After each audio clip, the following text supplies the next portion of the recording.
don't speak Spanish. I am from Brazil, but I'm going to speak English because I don't feel comfortable trying to speak Spanish. So I'd like to thank everyone for inviting me to the conference another year. I work for a company called Neo4j, the same company that organized RubyConf Brazil. We also are hiring, so if you want to move to Brazil or even work as a remote worker, so feel free to contact me. In my free time, I like coffee, and Lego and Pokemon and animals. So if you do play Pokemon, give me your friend code. I need to complete my Pokédex. Okay, so to not let anyone sad, let's talk about what we won't see in this presentation.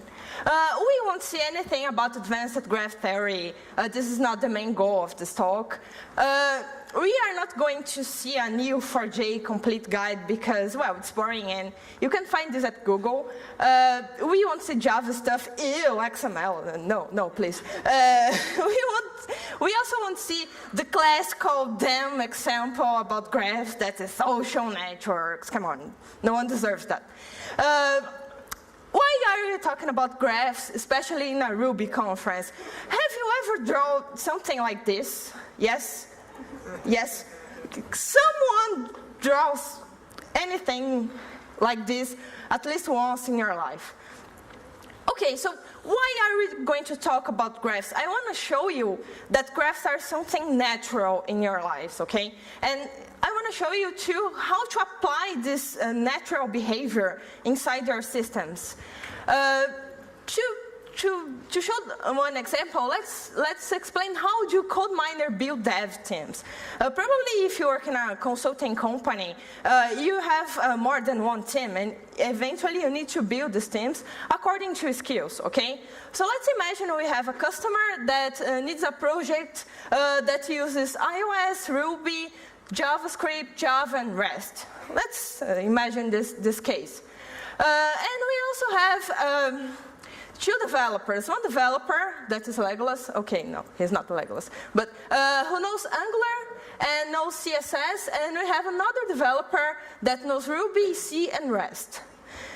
Which developer would you pick up for this project? This or this? Right or left? Right or left? Both. Why both? Right or left? Right. You can just pick up one. Right or left? Right? Right. Okay, so let's take this developer here. Why are we going to take this guy? We are just matching the skills needed on the project and the skills this developer has. This project seems to be a back-end project, and this guy seems to have a back-end profile, so let's take this guy. Okay, we have just did this visual match, okay? But when we talk about graphs, we can say that this is a graph, okay? This looks like a graph. We do this all the time for many things, okay? You need to do this kind of match many times in your life, okay? So how many times do you do things like this? It's like many times, in many situations, okay? So I want to show you how graphs are pretty natural to you. To talk about graphs, you need to understand a bit of history.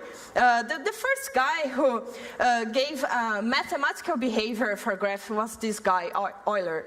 And after that, statistics adopted graph theory as something that they usually use for math calculus and so on. And also we see graphs in patterns match, in relationships. We also see graphs in dependencies. Let's take Bundler. Bundler is a guy that uses graphs a lot. We also see graph theories in routes, Dijkstra, and so on. But when we talk about all these items, we might have systems that need to save this information, okay? So we are going to need persistence Okay, we are going to need to store route information, best way, or a relationship, or even if you have a recommendation system, we are going to need to store this information in a database. And every time we need to store information, we can be trolled. Why? Well, let's talk about persistent theory. What's one of the first subjects we have at university is data structure. Okay, did you have the subject? I did. I got really bad grades on this. But anyway, do you remember data structure classes? I do remember something, and the things I remember is that I studied all these structures, okay, queue, stack, hash, tree, and when I studied tree, the professor told me something about graphs, so tree are restricted related to graphs. But besides this, you learn a lot of data structure stuff. It's very important to computer world. And then on the next semester of the university, you start having database classes, okay? And what is the main structure you use into your database class to store information? Is it a queue? Is it a stack? Is it a hash? Is it a tree? Or none? What is the structure the professor shows you as the king of data place or something? What is? Queue? None. Why? People show you this, right? In your first, probably there is a big chance. In your first database class, your professor is going to tell you that you need to store information into tables. Okay? You probably learned all RDBMS stuff and rows and so on. And people talk you about tables. Well, there's nothing wrong about tables, but why did you learn data structures before learning tables? Did you learn table as a data structure? No. But someone fits data into tables. Okay, there's nothing wrong about that. But it's pretty weird. It's not natural to store everything into data. Have you ever thought about it? Have you ever tried to put information on a table that doesn't really fit? Like you have a ball and you are trying to store this ball inside a triangle, I don't know. It doesn't fit. The same thing happens to data. Your data may not fit. When did I notice that not all the information can fit into a table? Well, I studied engineering, and I was working on a crazy project about hydropower modeling. So this is a hydropower plant, and I was working with this kind of project. And then I had to create a system. This is the Brazilian map, in fact, kind of South America map for a hydropower plant. And I had to create a system to manage all the hydropower plants, to find what is the best plants to feed a region, and things like this. I had to do the monitor system. If a hydropower plant goes down, which plant can replace it, and so on. Anyway, I had to represent this with relational model, okay? Because it was the only thing I learned to store data. So what I did a table called hydropower plants, okay? Does it sound reasonable? Yeah, obviously. It had a locale, capacity, name, providing city. It's because every hydropower plant needs to provide energy for a group of cities, okay? And each city, I also had a table called city. It had a population. I also had to map every neighbor from each hydropower plant. Can you see this? What's the name of this thing? Self-relationship. Is it good? Have you ever done this? Yes. Did you have problems? Yes! Did you have then performance problems? Yes! That sucks! This is horrible! No! But I had to do this because I need to map it all the neighbors. Crap. So I was screwed. Yes, I was. I was screwed for many, many reasons. When I did the system, I love that GIF. When I did the system, I had some requirements for this. So I needed to answer some questions. So according to population, how should I create how the power plant neighbors? Have you ever had this kind of trouble? This is trouble. You need to form groups based on information. So yes, that's difficult. Okay. So if one power plant goes down, which one could replace it? So what is the best for replacing it? And when you study hydropower plants, it's bizarre because if you replace with a wrong hydropower plant, you kill the entire system. Everything goes down, what we call blackout. Everything goes down in a very few seconds, like less than 1 minute, you have the entire system down. So that sucks. That's a lot of responsible for the system. How should I find underuse? Like we have a city with 1 million people and you have a power plant that could feed 3 million people. We have underuse for this. We are leaving the energy go out and we are not using it. How can I do monitoring? The best part of this system wasn't just solving these questions, but especially in this case, I needed to act fast when a power plant goes down. When this happens, I asked for people who work with hydroelectric energy, and they said, oh, the best case for this would be 5 seconds to take the decision of one who is going to replace, 5 damn seconds. But okay, it's okay for us until 30 seconds. Do you remember that modeling that I did on the slide before? According to that modeling, it took me around 5 minutes to decide which the best power plants to assume the position of the one that's down. Like 30 seconds against 5 minutes. I was fine because the current system in Brazil that takes this decision, the current system takes around 27 minutes against my 5 minutes. Oh yeah. But it wasn't enough. That's why you have blackouts, because the thing doesn't work. Yes, it doesn't work.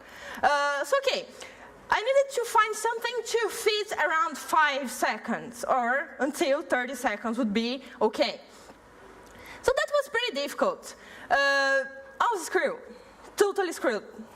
I didn't know what to do, because the only way I knew to model my information was under tables, and I had a classical situation where I shouldn't be using tables to do this. Yes, that hurts. So I thought I wasn't learning things because I went to school, people taught me something about data, they taught me tables, but these tables were not working for me. So look at this, look at this, look. Does this look like this? Come on, does it look like this? Be sincere. No, no. But does this thing look like this? Yes. So the answer is my data doesn't fit naturally in a table, so I shouldn't be using a table for this thing. And no one at the university is going to tell you that, because they just believe in one way of modeling that, I don't know. And then I learned something graph-oriented database. I remember I saw in the last slides, I saw this picture on Twitter. And I said, oh, this looks like my map. And then I understood that I was doing something wrong with tables. So not all the data needs to live in table. And when you are searching for information about graph data, you probably find a big one that's called Neo4j, which has a big company behind it, which is new technology and so on. And in fact, this is a very nice graph database. It has an open source API, and it's open source, and it has many features. And I got very happy when I found the thing, because now I've just found a model to fit my information properly, naturally, okay? So I could fit all my hydropower plants into graphs. Does this look natural for you? yes, this is then natural. Now I can represent a hydropower plant, a relationship, its neighbor, another power plant, and we have information here and so on. So this thing is pretty natural for us, okay? This is natural to look at and understand. It's much more natural than having tables and joins and unions and whatever, and subselects and so on. And check, see this, I can have information inside the relationship, which is pretty good. How would you represent line voltage? See, this is not natural for a table. You'd have to have another table to hold this information in a column. No, this information belongs to the relationship. So this is pretty natural. We have technical names for this this green thing and this arrow. So every time I have this green thing, this is something I call node, okay? So the graph node, the same node you learn to graph theory. You also have relationships and you have attributes and eventually can have indexes, okay? So all the information fits perfectly here. See, the relationship can carry information, the nodes can carry information, right? You also have for graphs visual representation with typo, it's a big hydropower plant, can handle much more energy than Itaú, with another small hydropower plant. So this is easy to take a look and understand. Imagine a monitoring system with this. Would be very helpful, right? Much more helpful than looking at tables. So when we fit the information, we can also fit different relationships. Like we have a typo with a hydropower plant that feeds a city or a group of cities, right? And I can easily walk through these nodes and find information about it. For example, how many people does a typo feed? So I can do what we call traversal. Traversal is the technical name for search through nodes, right? So look at this picture. How many people does Itaipu feed? So you are here and just go to this node, take this number, take this information from the node, and go to this node and take this information and do an add operation, right? This is natural for us, right? So why do you keep putting your data into tables? This is much more natural. Is it so natural to make joins and so on? Wouldn't be so natural in this case, okay? For traversal operations, which are our search operations, we have a DSL called Cypher, which is pretty helpful, and Neo4j people support it because the Neo4j native language for traversal sucks, and they created someone created this DSL, and it's pretty easy to make that kind of operation of reaching each graph node, taking an information and doing some operation like add, okay? So it's pretty easy to do with Cypher. The good part of this is that when Neo4j came to the market, it was just for Java. Neo4j is written in Java, ew. But someone looked at this and said, oh, let's have a Ruby version for this. So nowadays we actually have two ways to use Neo4j with Ruby. The first way, if you want to create a separate project, we can eliminate active record. Since in Rails 3, we have a modular architecture, so we can just split out active record and use a gem called neo4j.rb, which I don't pretty recommend because rarely you are going to have just one kind of database. I mean, usually NoSQL database are going to solve specific problems of your system. They don't solve the entire problem. So you end up needing relational database and non-relational database. So unless you have separate projects for each situations, maybe you can think about splitting more than one project. Okay, this makes sense. But if you're going to use everything at the same project, be careful. You're probably going to need active record for some stuff. For example, you're not going to store images inside a graph. Come on, may not make sense. And you have another way to use it. Oops, sorry. And you have another way to use it. We have a gem called Neography. Neo4j has an REST API, and we can suppress all the Java use. Someone did an enormous favor for us. Neography is a REST API wrapper for Java stuff, so we can write pure Ruby. Okay, we just start Neo4j server. It's running Java. We need JVM, but we don't need to write anything in Java. Okay, so this is the case which I think you are going to use most, because you end up with relational and non-relational storage for your application. And well, just to sum up, I'm telling you to use this thing, but when should I not use this? Remember, Hannah said there's no silver bullet. So there may be situations where I should recommend you not to use this thing. So unless you want to end up with yet another NoSQL project just to show my friends I use NoSQL, you might not use this. Okay, when should I not use this thing? If you have a NoSQL hater on the team, be careful. That's true. Some people just hate NoSQL, and you need to respect them. I mean, they are people. But, yes. But if you don't want to end up with internal fights on the team, maybe one option for you is not using this. Be careful with searches. When you study graph theory, there are two kinds of searches, depth and width. Be careful, because you end up with some case where the search is extremely slow. Even if it's on random memory, it's going to be a very slow. So study your case. Cloud, be careful. The only way to have a large Neo4j systems today is through Amazon. You can use this on Heroku, you can use this on OpenShift, but you have random limitations on these guys. And 1 giga for Neo4j is few. So you're probably going to need more RAM. And if you take any path like Heroku or OpenShift, you don't have much RAM for these guys, so be careful.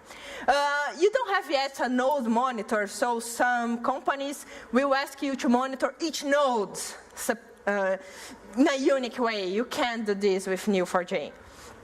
I think you can't do this with almost any graph database. You have hack ways to do this, but you lose performance. So be careful if you really need this. Another problem you're going to have is with infrastructure.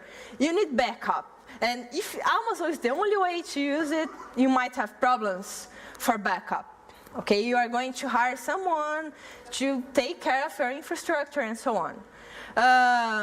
And as I mentioned, you have limited run. So if you have limited run, be careful. This thing can grow up very fast. Like for this project, I ended up with almost 100 giga, which is a lot. Okay, so not for Amazon, but it's a lot for a local machine. Well, this is it. That's my personal opinion about Neo4j. This is I think, in my opinion, this is a nice use case, very different from social networks.